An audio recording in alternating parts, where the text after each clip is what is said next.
38절 말씀 교독합니다.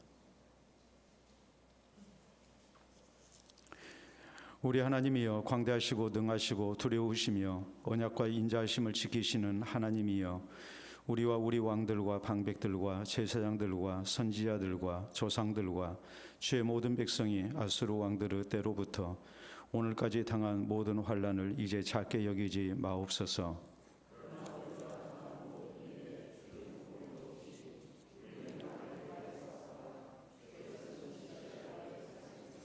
우리 왕들과 방백들과 제사장들과 조상들이 주의 율법을 지키지 아니하며 주의 명령과 주께서 그들에게 경계하신 말씀을 순종하지 아니하고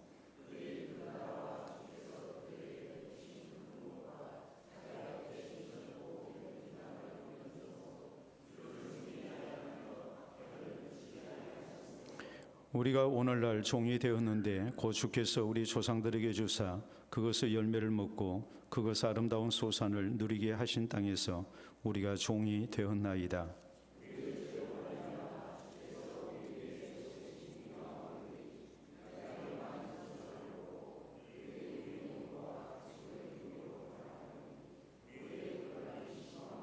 우리가 이 모든 일로 말미암아 이제 견고한 언약을 세워 기록하고 우리의 방백들과 레위 사람들과 제사장들이 다 임봉하나이다 하였느니라. 아멘. 오늘 느헤미야 강의 20번째 시간입니다. 이런 얘기가 있습니다. 기억 상실증에 걸린 환자가 한 사람이 있었는데 이 사람은 자기의 잃어버린 과거 때문에 늘 괴로웠습니다. 그렇기 때문에 잃어버린 기억을 찾기 위해서 병원을 찾습니다. 의사가 진찰하고 또 여러 검사를 하고 난 다음에 다행스럽게도 수술을 받으시면 이제 기억을 되찾을 수 있겠다고 이렇게 희망적인 얘기를 했습니다. 근데 거기엔 조건이 있었습니다. 기억은 찾을 수가 있는데 대신에 시력을 상실할 그런 가능성이 크다는 겁니다. 그러면서 하는 얘기가 기억을 포기하겠습니까? 아니면 시력을 포기하겠습니까? 둘 중 하나를 선택해서 수술 유무에 대한 이제 답을 이렇게 해달라고 이제 의사가 환자에게 맡겼습니다. 여러분 같으면 어떻게 하시겠습니까? 잃어버린 기억을 찾기 위해서 시력을 잃는 그런 대가를 지불하겠습니까? 아니면 잃어버린 기억은 기억이고 잃어버린 기억 없어도 내가 온전한 눈을 가지고 사는 것이 낫겠다고 생각을 하시겠습니까? 이 사람을 한참을 생각한 후에 시력을 선택을 했습니다. 그리고 수술을 받지 아니합니다. 그 이유는 이미 과거는 지나갔기 때문입니다. 우리가 밝은 눈으로 세상을 보며 미래를 바라보면서 사는 것이 얼마나 중요한가를 가르치는 이야기입니다. 우리 인생에 있어서 과거보다도 중요한 것은 지금 현재고 현재보다 더 중요한 것은 우리의 미래라는 얘기입니다. 미래 지향적으로 우리가 살아야지 자꾸 과거 지향적으로 살아서도 안 되고 또 현재에 안주하는 그런 모습도 있어서는 안 된다는 말입니다. 과거를 기반으로 해서 우리가 오늘을 살고 또 그로 인해서 더 나은 내일을 약속받는 그런 인생을 우리가 살아야 된다. 이것을 가르치고 있는 이야기입니다. 우리가 역사를 살피는 목적이 어디 있겠습니까? 그것은 단순히 과거를 연구하기 위해서가 아닙니다. 또 과거에 붙들려 살기 위함도 아닙니다. 과거를 통해서 더 나은 오늘을 살고 또 더 나은 내일을 살기 위해서 우리는 역사를 공부합니다. 지난 시간에 우리가 살폈던 말씀, 이스라엘에 일어난 회개운동에 대해서 말씀을 살폈습니다. 이 회개운동은 저희 민족의 과거 역사를 돌아보는 가운데 일어났습니다. 하나님께서 크신 구원의 은혜를 베푸셨지만 저희는 계속 범죄를 했고 또 하나님께서 용서하시고 저희를 구원하셨음에도 불구하고 그 하나님의 용서까지도 배신하는 이런 잘못을 저질렀고 그리고 하나님의 뜻에 합당하게 살지를 못했습니다. 하나님께서 어떤 경우 저에게 무서운 징계를 내리셨음에도 불구하고 저희는 바로 살지 아니합니다. 이런 일이 자꾸 누적이 돼서 결국 이스라엘은 이렇게 이방인들에게 멸망을 당하는 처지가 되고 말았습니다. 이런 역사를 저희가 새롭게 이렇게 살피고 난 다음에 오늘 성경 말씀은 이런 잘못된 역사를 하나님 앞에 회개합니다. 그리고 더 나은 미래를 향해서 새 출발할 것을 다짐했다. 이것이 오늘 성경 말씀의 주 내용입니다. 그렇기 때문에 우리 모두가 다 지난 과거를 100점짜리로 산 인생은 없습니다. 또 지금 현재도 우리가 100점짜리 인생으로 우리가 하나님 앞에 바르게 신앙생활하면서 사는 사람도 없다고 봐야 됩니다. 그러나 우리에게 아직 희망이 있는 것은 하나님께서 우리에게 새롭게 기회를 주셨기 때문이요, 또 우리가 내일을 살아갈 수 있는 그런 하나님의 백성으로 부르심을 받았기 때문입니다. 그러므로 우리에게 필요한 것이 무엇이겠습니까? 우리가 아름다운 내일을 위해서 어떤 신앙 자세를 가져야 될 것인가? 아름다운 미래라는 것이 과거는 흘러갔고 오늘도 내가 살고 그렇게 시간을 보내고 나면 저절로 아름다운 내일이 우리에게 주어지는 것이 아니기 때문에 이제는 오늘을 우리가 바로 살아야 됩니다. 과거를 통해서 우리의 잘못을 깨닫고 오늘을 바로 사는 가운데 우리가 하나님이 허락하시는 복된 내일을 허락을 받는 그런 성도가 되어야 된다는 말입니다. 그렇기 때문에 오늘 이스라엘 백성들이 어떤 모습으로 회개운동을 했는가, 그리고 이들이 어떤 모습으로 하나님 앞에 회개하고 그리고 더 나은 내일을 향해서 새 출발을 했는가, 이것을 우리가 잘 살펴야 되고, 또 이스라엘 백성들의 이런 신앙적인 각오와 결단과 또 내일을 향한 새로운 출발이 우리에게도 동일하게 있어야 될 것입니다. 자, 우리 오늘 성경 말씀을 볼 때 이스라엘 백성들 어떤 모습으로 과거를 정리하고 오늘을 살 것을 다짐하고 또 내일을 향해서 나아갔을까요? 저희는 첫째로 자신들의 죄를 솔직히 먼저 시인을 합니다. 자, 32절부터 시작된 말씀을 보면, 우리 하나님이여 광대하시고 능하시고 두려우시며 언약과 인자하심을 지키시는 하나님이여, 우리와 우리 왕들과 방백들과 제사장들과 선지자들과 조상들과 주의 모든 백성이 아수르 왕들의 때로부터 오늘까지 당한 모든 환난을 이제 작게 여기지 마시옵소서라고 말을 합니다. 이스라엘 백성들의 지난 과거 역사를 놓고 볼 때에 이 아수르 왕들 때부터 이제 북이스라엘의 공격을 당해서 망했고, 또 남유다도 계속된 침공을 당했고, 결국은 아수르가 무너지고 난 다음에 바벨론에 의해서 유다가 멸망을 당하고 말았습니다. 그러니까 이 백성들이 이렇게 아주 지난한 세월을 산 것이 어제 오늘의 일이 아니고 지금 상당히 오래됐다는 것을 지금 말하고 있는 겁니다. 우리가 참 힘든 세월을 살았습니다. 우리가 너무나도 이렇게 어려운 그런 과거의 삶이 있었습니다 라고 자신들의 안타까움을 먼저 고백을 하죠. 그런데 33절에 보면, 그러나 우리가 당한 모든 일에 주는 공의로우시니 우리는 악을 행하였사오나 주께서는 진실하게 행하셨음이다 라고 말합니다. 이런 모든 일들이 하나님께서 우리에게 하신 일인데 거기에 하나님의 책임이 있느냐? 하나님은 의로우신 하나님이고 하나님은 언약에 신실하신 하나님이기 때문에 주의 백성들을 구원해내시고 이 백성들과 함께 하시고 복된 삶을 살게 해주겠다고 하나님은 약속하시고 그것을 쭉 지켜오셨는데, 우리가 하나님 앞에 잘못 살았다 이 말이에요.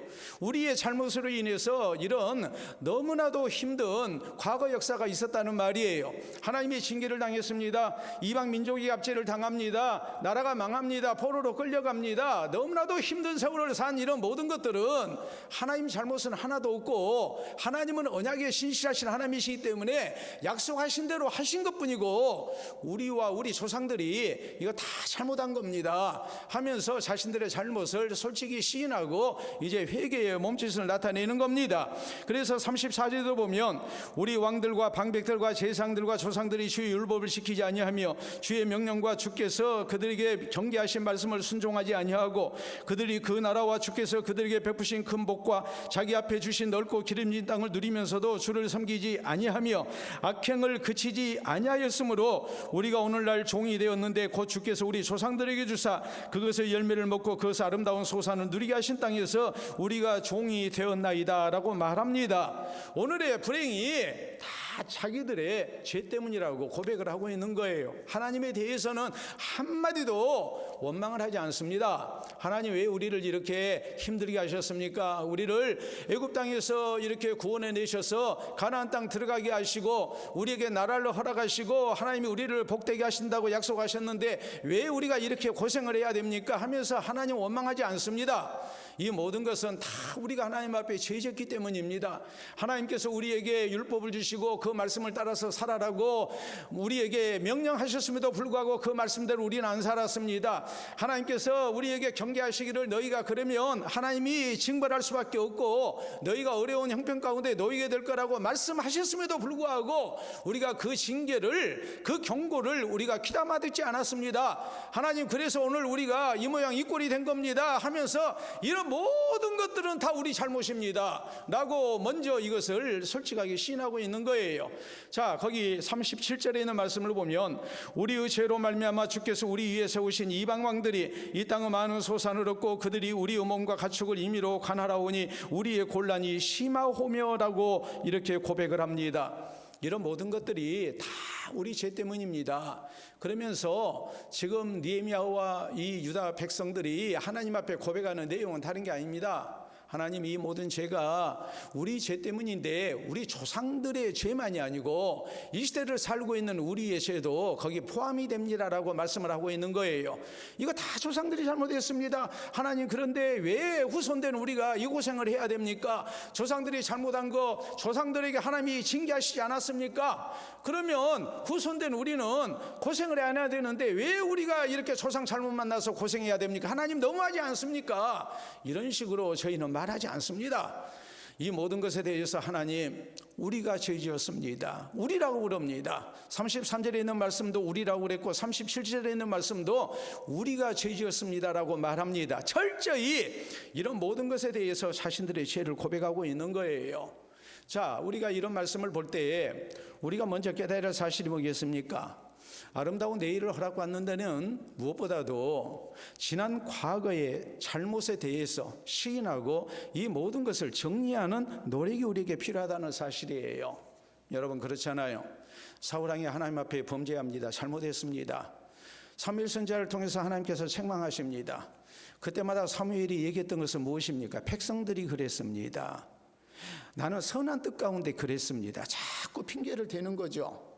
그리고 신실되게 자기의 죄를 시인하지 않습니다. 여러분, 백성들이 잘못했다면 그 모든 책임은 누가 져야 됩니까? 그 책임은 왕이 져야 됩니다. 왕의 지위라는 것이 그렇습니다. 그런데 사울왕은 자신이 잘못해놓고도 백성에게 자꾸 책임을 전가합니다.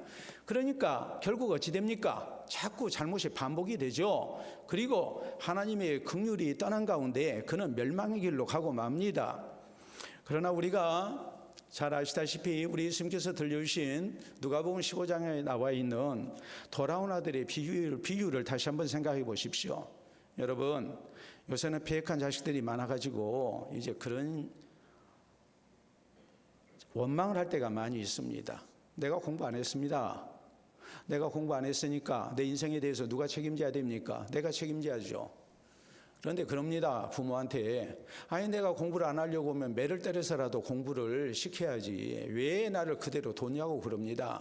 참 안타까운 일이죠. 그래가지고 무슨 문제가 해결이 되겠습니까? 내가 부모님 말씀 안 듣고 잘못했으니까 이제부터라도 내가 인생 바로 살아야 되겠다 생각하고 새 출발하는 노력이 필요하죠. 그런데 자기의 잘못된 과거로 인한 오늘의 이 어려운 현실을 자꾸 책임을 전가하는 거예요. 부모한테 책임을 전가하는 거예요. 우리가 많이 느끼잖아요. 내일 시험을 보니까 일찍 깨달라고 그래요. 또 뭐라고 한 줄 아세요? 네? 수단 방법 가리지 말고 깨달래요. 근데 깨면 뭐라고 그럽니까? 막 짜증을 내고 또 막 그럽니다. 내가 알아서 하겠다고, 알았다고, 이제 그만 귀찮게 하라고. 그리고 잘 잡니다. 그리고 난 다음에 일어나가지고 뭐라고 그럽니까? 내가 뭐라고 그랬냐고, 수단 방법 가리지 말고 깨달라고 그랬는데 나 자는 거 그대로 뒀다고 또 부모 원망합니다. 우리가 그래가지고 무슨 소망이 있겠어요? 그런 모습은 절대 있어서는 안 되죠. 근데 예수님이 들려주신 돌아온 아들의 비유를 보면 아버지 졸라서 미리 재산 상속받고 그거 며칠 만에 정리해서 먼 나라로 도망갔습니다. 그리고 장기와 더불어서 허랑방탕하게 지냈습니다. 모든 재산 탕진했습니다. 이제는 나머지 종살이를 해야 됩니다. 그 땅에 흉년이 되니까 먹을 것이 없습니다. 돼지가 먹는 지엄 열매도 얻어먹기 힘들게 됐습니다. 그때야 자기의 잘못을 깨닫죠. 그리고 그가 뭐라고 그럽니까? 내가 하늘과 아버지께 죄를 얻었으니 내가 이제는 아버지의 아들이라 일컬음을 받지 못하겠습니다. 그러잖아요. 자기 잘못을 깨끗이 시인하고 새 출발하기를 원하잖아요. 그럴 때 그에게 기회가 주어졌던 거예요. 여러분, 삭개오라는 사람이 돈밖에 모르고 산 사람입니다. 그러나 그는 예수님에 대한 말씀을 듣고 자기 인생 새 출발하기를 원합니다. 그가 예수님 앞에 나왔을 때에 그는 자신의 죄를 그대로 시인을 하죠. 그 시인하는 것이 입술을 통해서 고백된 게 아니라 자기의 삶과 결단을 통해서 고백이 되고 있는 거예요. 내 재산의 절반을 가난한 자를 위해서 내가 내놓겠습니다. 내가 모은 모든 재산들이 동족 이스라엘 백성들의 세금을 과다하게 매겨서 그걸 착복한 거란 말이에요. 절반을 내가 가난한 자를 위해서 내놓겠습니다. 만약 내가 남은 것을 토색한 일이 있다면 내가 4배로 갚겠습니다. 그는 자신의 지난 잘못을 그대로 시인합니다. 누구처럼 일제강점기 식민시대에 어느 누구라도 나처럼 친일 부역을 할 수밖에 없었을 것이다. 그런 식으로 변명 안 합니다. 내가 잘못한 겁니다. 내 잘못을 시인하고 그리고 주님 앞에 용서받기 위해서 자기가 할 수 있는 최선을 다하고 있는 겁니다. 그러니까 주님이 말씀하십니다. 오늘 구원이 이 집에 이르렀으니 이도 아브라함의 자손이다. 주님이 인정을 해 주시죠. 그가 매국노에서 하나님의 백성이 아닌 지옥 갈 백성에서 그가 아브라함의 자손 하나님의 백성으로 그 신분이 회복되지 않습니까? 그에게 새 출발이 있고 아름다운 미래가 약속이 되고 있지 않습니까? 오늘 우리에게 있어서 이런 자세가 필요합니다. 1800년대 중반 독일에서 있었던 일입니다. 한 작은 마을에 피아니스트가 살고 있었습니다. 이 사람의 피아노 독주회를 준비합니다. 지방신문에 크게 광고를 냈습니다. 당시 유명한 음악가요 피아니스트인 리스트의 제자라고 자신을 소개했습니다. 거짓말입니다. 그는 리스트를 만나본 적도 없습니다. 그런데 이렇게 아주 사기치는 광고를 낸 겁니다. 그런데 공교롭게도 연주의 며칠 전에 리스트가 이 마을에 오게 됐다는 소식이 들려옵니다. 큰일 났습니다. 자기 인생은 이제 끝난 겁니다. 그러자 그는 용기를 내서 리스트를 찾아가서 용서를 구합니다. 선생님, 제가 선생님 이름을 도용했습니다. 제자라고 사람들에게 광고하고 속였습니다. 용서해 주십시오라고 했습니다. 그때 리스트는 이런 얘기를 합니다. 사람은 누구나 다 잘못할 수 있습니다. 당신 피아니스트라고 그러니까 당신 연주할 곡을 한번 내 앞에서 연주해 보시오라고 얘기를 합니다. 그리고 도중도중 잘못된 부분에 대해서 고쳐줬습니다. 그리고 리스트는 이렇게 말합니다. 단 한 번이지만 내가 당신을 가르쳤으니 이제 분명히 당신은 내 제자입니다. 그리고 말하기를 당신이 연주한 후에 내가 한 곡을 연주하겠습니다. 청중들에게 그렇게 소개하십시오라고 말을 합니다. 그날 연주에는 대성공을 거둘 수 있었습니다. 리스트의 관대함을 우리에게 전하는 일화입니다마는 또 한편으로 내 잘못을 솔직히 시인하고 용서를 구하고 그리고 새 출발한다는 것이 얼마나 중요한가를 우리에게 가르치는 겁니다. 아름다운 미래는 지난 과거를 우리가 잘 정리하고 나의 잘못을 회개하는 데서 시작된다는 것을 잊지 말아야 됩니다. 그래야만이 우리에게 하나님이 주시는 아름다운 내일이 있다는 것을 기억해야 됩니다. 두 번째, 이스라엘 백성들은 아름다운 내일을 향해서 어떤 모습으로 새 출발했을까요? 저희는 하나님의 자비와 긍휼과 용서의 은혜를 강구했습니다. 32절에 있는 말씀 봅니다. 우리 하나님이여 광대하시고 능하시고 두려우시며 언약과 인자하심을 지키시는 하나님이여 우리와 우리 왕들과 방백들과 제사장들과 선지자들과 조상들과 주의 모든 백성이 아수르 왕들의 때로부터 오늘까지 당한 모든 환난을 이제 작게 여기지 마시옵소서라고 말합니다. 하나님께 자신들의 죄를 고백하고 용서를 구하죠. 하나님, 우리가 이 모든 것을 우리 잘못이란 것을 시인합니다. 그러나 하나님은 인자하신 하나님이기 때문에 우리 하나님께서 우리가 당하고 있는 이 고통을, 이 현실을 작게 여기지 말아 주시옵소서. 지금 하나님의 자비와 긍휼을 구하고 있는 거예요. 여러분, 우리가 결심이 부족해서 잘못된 게 아니에요. 결심을 잘하잖아요. 근데 환경이 어떤 경우 우리의 의지가 약해서, 그래서 우리가 쉽게 무너지고 해마다 우리는 반복된 잘못 속에서 세상을 살고 우리의 인생을 낭비해 왔습니다. 그러면 우리에게 필요한 것이 뭐겠어요? 지난 과거를 깨끗이 정리하려면 하나님의 용서가 필요해요. 또 하나님의 은혜가 필요해요. 하나님께서 우리의 당한 현실을 작게 여기지 아니하시고 하나님의 크신 긍휼과 자비와 용서와 도우시는 은혜를 우리에게 주시지 아니하면 우리가 잘못된 삶이 다시 또 반복이 될 수밖에 없는 거예요. 이걸 이스라엘 백성들은 지금 하나님 앞에 고백하고 있는 거예요.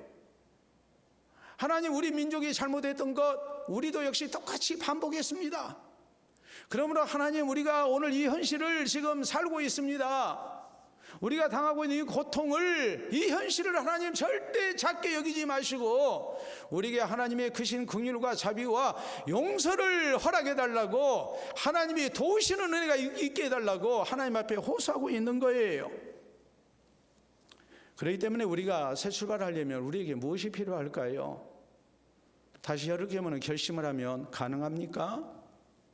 혹은 지난날의 실패를 거울 삼아서 내가 계획을 잘 세우고 다시 시도하면 우리는 성공할 수 있습니까?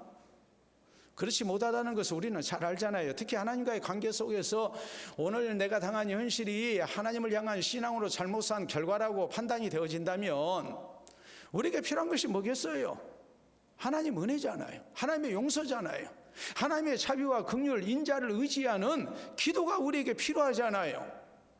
그것을 통해서 우리가 깨끗함을 입고 다시 새 출발을 해야 하지 않습니까? 그리고 우리가 나아가는 미래가 우리 혼자 가는 길이 아니라 전능하신 하나님이 붙드시고 동행해 주시는 길이 돼야 되잖아요. 그래야 우리가 다시 무너지지 않죠. 하나님이 주시는 아름다운 내일을 우리가 허락받을 수가 있는 것이죠. 그런데 우리의 반복된 실수와 잘못 속에서, 실패 속에서 우리가 하나님을 찾지 아니한 겁니다. 그리고 자꾸 환경이나 탓하고 내 능력 부족을 탄식하는 겁니다. 그리고 마음을 다잡고 또 새해 새 출발을 했지만 얼마 가지 아니해서 또 고꾸라지는 겁니다. 하나님을 향한 기도가 없기 때문에 그러는 거예요. 하나님의 은혜를 우리가 구하지 않기 때문에 그래요. 변함없이 내 힘으로 살려고 하는 교만함이 우리에게 있기 때문에 그러는 거예요. 성경을 보면 하나님께서 이스라엘 백성들 이방 땅에서 포로 생활하는 저희에게 해방의 약속을 하십니다. 그런데 에스겔서 36장 37절에 있는 말씀을 보면 그래도 이스라엘 백성들이 그렇게 해달라고 내게 간구해야 할 것이다 그랬어요. 시간이 지나면 저절로 이스라엘이 해방이 되는 게 아니고 하나님의 약속이 분명히 주어졌지만 그래도 이스라엘 백성들이 내게 나와서 하나님의 은혜를 구해야 된다. 하나님은 그렇게 말씀을 하고 계세요. 하나님의 약속이, 아름다운 약속이 우리에게 주어졌다 할지라도 우리가 하나님을 찾지 아니하고 하나님 은혜를 구하지 아니하면 그 내일은 우리에게 오지 않는다는 말입니다. 그래도 이스라엘 백성들이 이렇게 해달라고 내게 간구해야 된다. 하나님은 그렇게 말씀하십니다. 히스기야 왕 당시에 이스라엘의 종교개혁이 일어납니다. 저희가 잘못된 일을 하나님 앞에 회개하죠. 그리고 했던 일이 무엇입니까? 하나님 은혜를 구하는 거예요. 하나님 은혜가 없으면 아무리 깨달았다 할지라도 다시 또 반복되기 때문에 그러는 거예요. 내 힘과 의지만으로 안 되고 우리 주변에 있는 여러 가지 환경을 우리가 이겨나갈 수가 없기 때문에 하나님 앞에 기도하는 거예요. 기도할 때 하나님이 함께 하셨어요. 그래서 모든 문제가 선히 해결되고 이스라엘이 새 출발하는 은혜가 주어졌어요.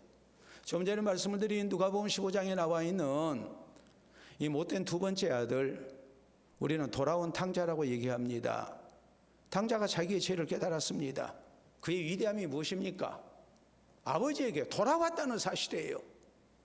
그러니까 우리가 누가복음 15장에 있는 이 비유를 얘기할 때 돌아온이라는 수식어가 꼭 붙게 되어 있습니다. 그냥 어느 탕자의 얘기가 아니에요. 돌아온 탕자의 이 드라마틱한 인생 전환을 통해서 우리가 우리를 기다리고 계시는 하나님, 또 용서와 자비와 긍휼 가운데 우리를 기다리고 계시는 이 하나님 앞에 우리가 믿음으로 나올 것을 우리 예수님께서 강조를 하신 거예요. 어떤 어머니에게 아들이 하나 있었습니다. 이 아들은 탕자였습니다. 그러므로 그 어머니가 날마다 눈물로 아들에게 호소하고 하나님께 호소합니다. 그래도 아들은 돌아설 줄을 몰랐고 점점 더 타락의 길로 나아갑니다. 그러니까 이 어머니가 기도하다가 낙심이 됐습니다. 기도해도 소용이 없구나. 기도할 용기조차도 잃어버렸습니다. 눈물로 지새우다가 어느 날 깜빡 잠이 들었는데 꿈을 꿉니다. 풍랑이는 망망대해에서 아들이 바다에 빠져가지고 허우적거리고 있는 겁니다. 근데 자신은 든든한 널빤지 위에 서 있는 겁니다. 이런 상황 속에서 천사가 물에 빠져 허우적거리는 아들에게 어머니의 널판지를 가리킵니다. 그래서 아들이 이 널판지를 향해서 나온 가운데 널판지 위에 엄마와 아들이 같이 서서 구원을 받는 꿈을 꿨습니다. 이 꿈을 하나님이 주신 꿈으로 받아들이고 이 어머니는 다시 힘내서 날마다 눈물로 더 열심으로 기도했습니다. 그리고 이 아들은 나이가 33세 됐을 때에 드디어 주님께 돌아왔고 어머니에게 돌아온 아들이 됐습니다. 이 실화는 초대교회의 유명한 교회의 지도자였던 어거스틴과 그의 어머니 모니카에 대한 실화입니다. 우리 몸에 이상이 있다면 우리는 마땅히 의사를 찾아야 됩니다. 우리에게 병이 있는 것을 알았다면 우리는 의사의 치료를 성실히 받아야 됩니다. 그래야 우리가 건강을 얻을 수 있습니다. 사랑하는 성도 여러분, 영적인 일도 마찬가지입니다. 신앙적인 문제가 우리에게 가장 중요한 인생의 조건이라고 판단이 된다면, 그리고 내가 하나님의 말씀대로 살지 못한 지난 과거가 있고 현재의 고통이 있다면, 우리가 희망찬 내일, 하나님이 주시는 복된 내일을 향해 나아가기 위해 우리에게 필요한 것은 영적으로 잘못된 것을 깨닫고 이것을 하나님 앞에 돌아와서 회개하고 용서를 구하는 길입니다. 구하는 것입니다. 그리고 하나님의 은혜를 구해야 됩니다. 나 혼자 가는 길이 아니라 하나님이 함께 하시는 길이 되도록 해야 됩니다.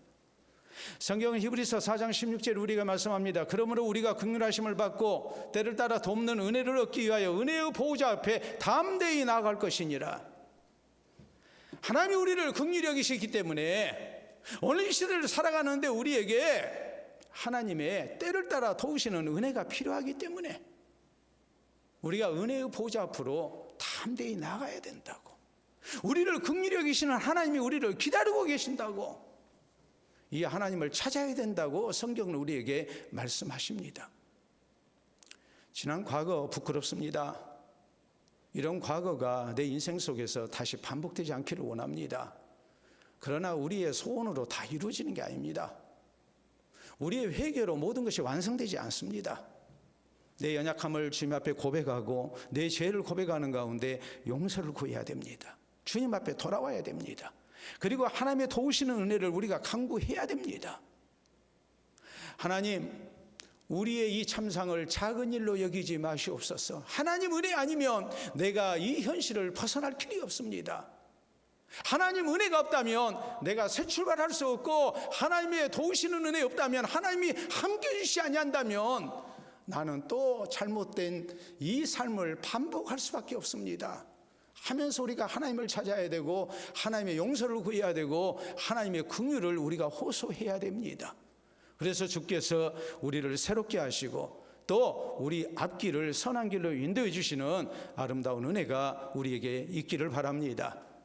세 번째, 이스라엘 백성들이 새로운 내일을 향해서, 복된 내일을 향해서 출발하고자 했을 때 저희가 가졌던 신앙의 자세는 무엇이었을까요? 오늘 성경 말씀 보면 신실한 모습으로 끝까지 신앙으로 살아야 된다는 것을 저희는 절실히 깨닫고 다짐을 하고 있는 겁니다. 자, 33절부터 우리가 다시 봅니다. 그러나 우리가 당한 모든 일에 주는 공의로우시니 우리는 악을 행하여 싸우나 주께서는 신실하게 행하셨음이니이다. 우리 왕들과 방백들과 제사장들과 조상들이 주의 율법을 지키지 아니하며 주의 명령과 주께서 그들에게 경계하신 말씀을 순종하지 아니하고 그들이 그 나라와 주께서 그들에게 베푸신 큰 복과 자기 앞에 주신 넓고 기름진 땅을 누리면서도 주를 섬기지 아니하며 악행을 그치지 아니하였으므로 우리가 오늘날 종이 되었는데 곧 주께서 우리 조상들에게 주사 그것의 열매를 먹고 그것을 아름다운 소산을 누리게 하신 땅에서 우리가 종이 되었나이다. 우리 의죄로 말미암아 주께서 우리 위에 세우신 이방 왕들이 이 땅의 많은 소산을 얻고 그들이 우리 음원과 가축을 임의로 가나라오니 우리의 곤란이 심하오며라고 지금 고백합니다. 우리가 오해하지 말아야 될 것은 이스라엘 백성들 그 조상들이 처음부터 끝까지 계속 잘못했던 건 아니에요. 하나님이 선지자를 시켜서 경고하시고 또 하나님이 징벌을 통해서 저희를 이렇게 힘들게 하면 그때는 회개했어요. 그리고 하나님 우리가 바르게 하겠습니다. 하나님 우리가 잘못했습니다. 우리가 잘하겠습니다. 했다고요. 근데 그게 오래가지 못한 거예요. 다시 또 넘어지는 거예요. 또 범죄하는 거예요. 또 하나님의 징벌을 당해요. 이게 사사시대부터 시작해서 유다가 망할 때까지 계속해서 반복된 역사였어요. 그렇기 때문에 이런 과거 역사를 돌아보면서 이 백성들이 하나님 앞에 지난날에 이런 잘못이 반복되지 않기를 지금은 소망합니다. 다시 한번 결심합니다. 하나님의 자비와 긍휼과 용서를 구합니다. 또 하나님의 은혜를 구합니다. 그리고서 38절에 있는 말씀을 보면 저희는 이렇게 언약을 합니다. 우리 같이 읽어보도록 합니다. 38절에 있는 말씀. 우리가 이 모든 일로 말미암아 이제 견고한 언약을 세워 기록하고 우리의 방백들과 레위 사람들과 제사장들이 다 임봉하나이다 하였느니라라고 성경은 말씀합니다. 그리고 10장 1절 이하에 있는 말씀을 보면 그때 서약하고 임봉했던 사람들 명단이 쭉 나옵니다. 어떤 각오로 그렇게 했을까요? 하나님 우리의 잘못된 과거 역사를 보니까 우리 조상들이 자꾸 롤러코스터를 탔단 말이에요. 하나님 앞에 징계당하면 하나님 잘하겠습니다 하고서 좀 좋아지고 또 얼마 가지 아니해서 다시 또 무너지고 그러면 또 하나님께서 경고하시고 또 징벌하시고 하면은 다시 또 좀 정신 차리고 또 좀 잘한 척하고 그러다가 또 느슨해지고 또 무너지고 이런 역사가 계속 반복이 됐는데 하나님 우리는 다시는 그런 일 그런 모습 나타내지 않겠습니다. 우리가 이렇게 하나님 앞에 굳게 언약을 하고 우리가 다 이름 쓰고 임봉하겠습니다. 임봉이라는 것은 그 약속한 것을 바꾸지 못하도록 이렇게 조치를 취하는 것을 임봉이라고 그러거든요. 우리 옛날에 편지를 쓰면 뭐 했습니까? 오늘날에는 그렇게 하는 경우가 거의 없어요. 그런 편지 받아보지를 못했어요. 편지 보면 편지 봉투에 침을 바르든지 풀을 바르든지 아니면 밥풀로 발라서 이제 봉인을 하죠. 봉인을 하고 거기에다가 또 펜으로 하나 짝대기를 딱 그어 놓습니다. 그러죠? 옛날에 그렇게 했어요, 안 했어요? 그렇게 했잖아요. 이 임봉했다는 뜻이거든요. 어느 누구도 뜯어보면 안 된다는 얘기예요. 뜯어보면 이제는 서로 안 맞잖아요. 딱 금을 그어놨기 때문에. 예? 지금 이스라엘 백성들이 조상적부터 잘못된 과거 역사를 돌아보면서 우리가 하나님을 떠난 죄의 값이다. 하나님의 징벌로 일이 됐다. 하나님이 우리에게 기름진 땅을 이렇게 주시고 거기에 정착하게 하고 또 하나님의 복을 우리에게 누리게 하셨는데 그 땅이 지금은 이방인들이 다스리는 땅이 되고 말았다 이 말이에요. 이런 모든 것들이 다 우리 잘못 때문입니다. 이제는 우리가 그렇게 안 하겠습니다. 하나님 우리를 긍휼히 여겨주시고 우리를 용서해 주시고 앞으로 우리가 하나님 앞에 바르게 살 수 있도록 우리를 도와주세요 라고 기도하고 난 다음에 굳게 언약을 맺은 겁니다. 거기에 이름을 쓰고 그리고 모두가 다 임봉을 하는 거예요. 이 말의 의미는 우리 조상들처럼 잘하겠다 해놓고 끝까지 가지 못하고 돌아서는 무너지는 그런 모습이 아니라 다시는 그런 일이 없도록 우리는 이 약속을 지키겠습니다 하는 뜻에서 저희가 이렇게 임봉을 한 거예요. 끝까지 잘하겠다는 약속이죠. 아름다운 미래를 우리가 얻기 위해서 우리에게 필요한 게 뭘까요? 과거의 잘못을 깨닫고 이것을 다시 반복하지 않겠다는 다짐이 필요하죠. 결심이 필요하죠. 그리고 그 결심이 작심삼일이 되지 않도록 끝까지 지속이 돼야지 않겠습니까? 그래야 더 나은 내일을 우리가 허락을 받죠. 신앙적인 것도 마찬가지예요. 이스라엘 백성들은 과거 역사를 살피는 가운데 조상적부터 잘못된 자신들의 잘못을 깨달았어요. 깨닫고 저희가 하나님의 자비와 긍휼과 하나님의 도우심을 기도합니다. 하나님의 용서를 구합니다. 그리고 저희가 이제 우리가 하나님 앞에 이 약속한 것을 끝까지 지켜나가겠습니다. 우리 조상들처럼 다시 무너지지 않겠습니다. 하고서 임봉을 하고 있는 거예요. 우리 성도에게 있어서 바로 이런 신앙의 자세가 필요해요. 끝까지 신앙으로 살아야 돼요. 힘든 일이 없으니까 신앙으로 끝까지 사는 게 아니고 힘든 일이 있어도 우리가 끝까지 신앙으로 가야 하는 거예요. 그래야 우리에게 좋은 결과가 있고 내일이 있어요. 사사기에 나와 있는 350년 역사 속에서 이스라엘 백성들이 하나님 말씀을 떠나가지고 범죄하고 우상 숭배하고 이방인과 이렇게 통혼하고 하다가 하나님의 징벌을 당하죠. 징벌을 당하면 이제 회개합니다. 그러면 하나님께서 사사를 통해서 저희를 구원하십니다. 또 좀 지나고 나면 다시 또 범죄합니다. 또 하나님께서 이방 민족을 통해서 저희를 징벌하십니다. 그러면 또 회개하죠.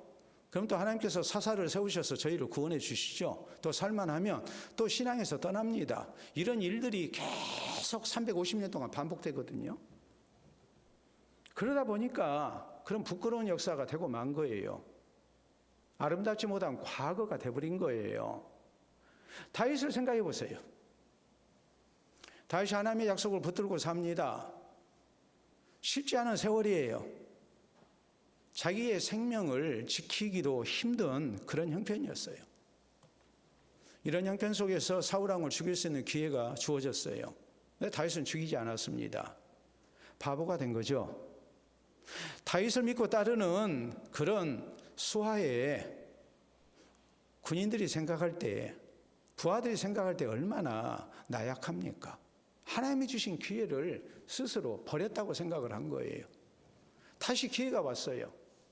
그러면 다윗이 생각할 때도 책임 있는 자리에 있는 사람이니까 지난번에 내가 사울 왕을 죽이지 않고 살려줬는데 하나님이 더 좋은 기회를 내게 주신 거니까 사울 왕을 죽일 수도 있잖아요. 얼마든지 합리화할 수 있잖아요. 더구나 신복인 아비새 장군이 자기에게 명령만 내려주시면 내가 그냥 죽이겠다고 그럽니다. 성경은 그 대목을 이렇게 말씀하거든요. 사울왕이 다윗을 죽이려고 군대를 이끌고 다윗을 추격합니다. 그러다가 밤에 야영을 하게 됐습니다.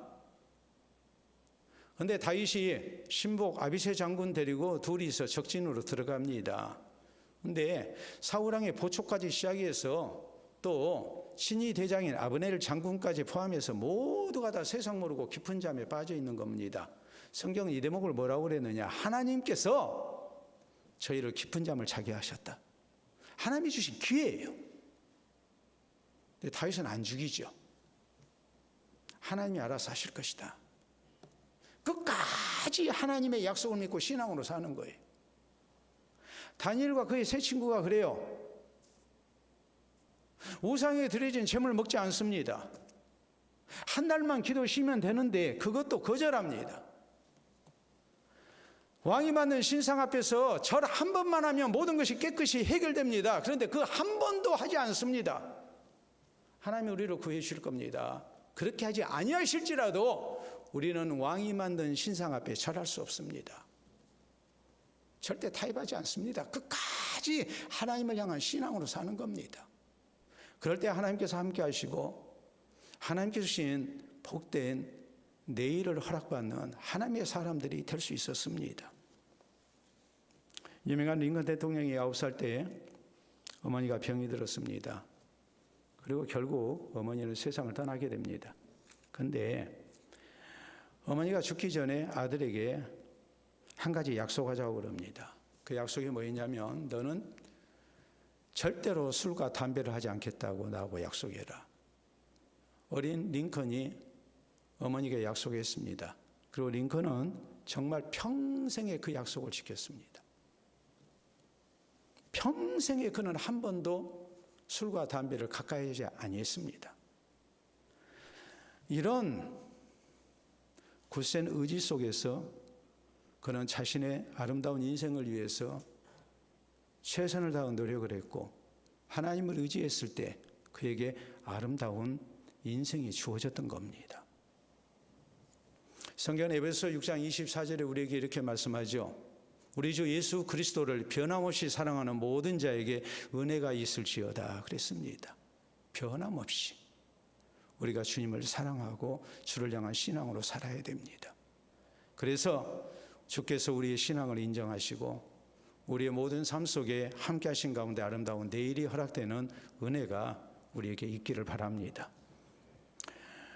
우리가 쉽게 대할 수 없는 사자성어 하나 보도록 하겠습니다. 여러분 보시게 되면 저기 있는 사자성어를 보면 저게 마천철연이라는 말이거든요. 갈 마자예요. 우리가 마모된다 할 때에 갈 마자. 그리고 저 천자는 뭐냐면 구멍 천자예요. 뚫을 천자예요. 우리가 천공이라 그러잖아요.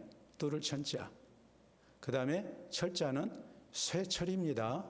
그리고 연자는 벼루 연자입니다. 우리가 짐작이 가죠. 벼루를 갈아가지고 뭐가 됐어요? 쇠벼루가 구멍이 날 정도로 벼루를 갈았다는 말이거든요. 이 마천철연이라는 이 사자성어는 옛날에 벼루에 먹을 갈아가지고 글을 쓰고 했는데 그 정도로 공부를 열심히 해야 된다는 말이에요. 쇠로 만든 벼루가 뭐가 날 정도로? 구멍이 날 정도로 해야 된다. 실제 조선시대에 과거에 합격했던 사람들, 과거 공부를 했던 사람들, 합격자들은 평균적으로 벼루를 8개 구멍을 냈습니다. 그게 역사 기록에 나와요. 그냥 벼루를 얼마나 갈아서 글 공부를 했든지 벼루를 8개로 구멍을 냈어요. 그러니까 구멍 안 나도록 쇠로 만든 벼루가 나온 거예요. 벼루가 돌로 만들잖아요. 우리가 한번 보도록 하겠습니다. 여러분 저게 벼루 갈아가지고 저렇게 구멍 나기 일보 직전에 벼루입니다. 또 다음 벼루를 보면 저런 식으로 바닥을 갈죠.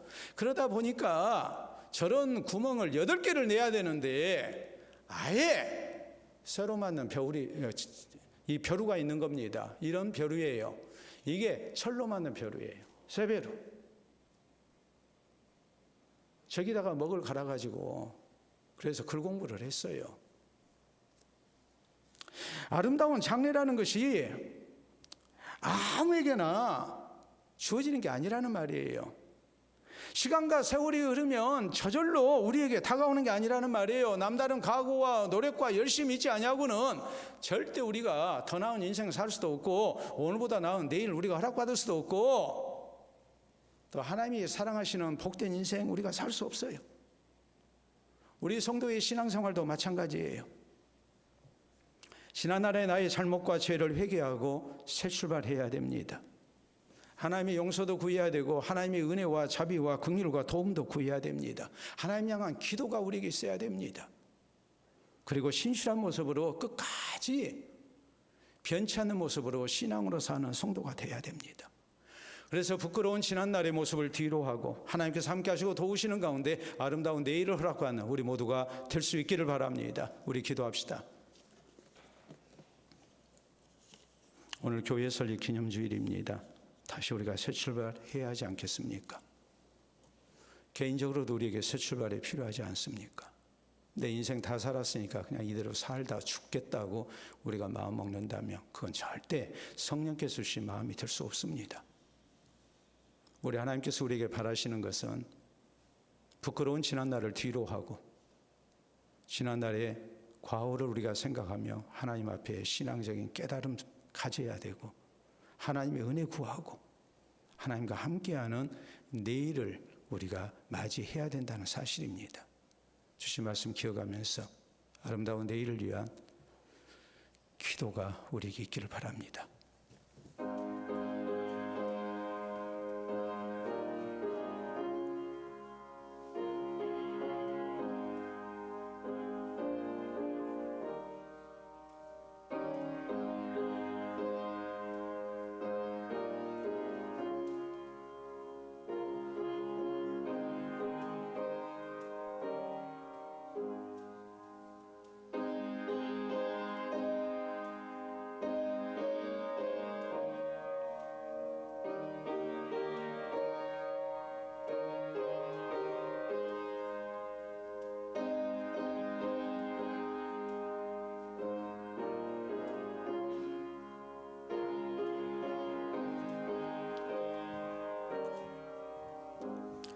자비로우신 우리 아버지, 은혜를 진심으로 감사합니다.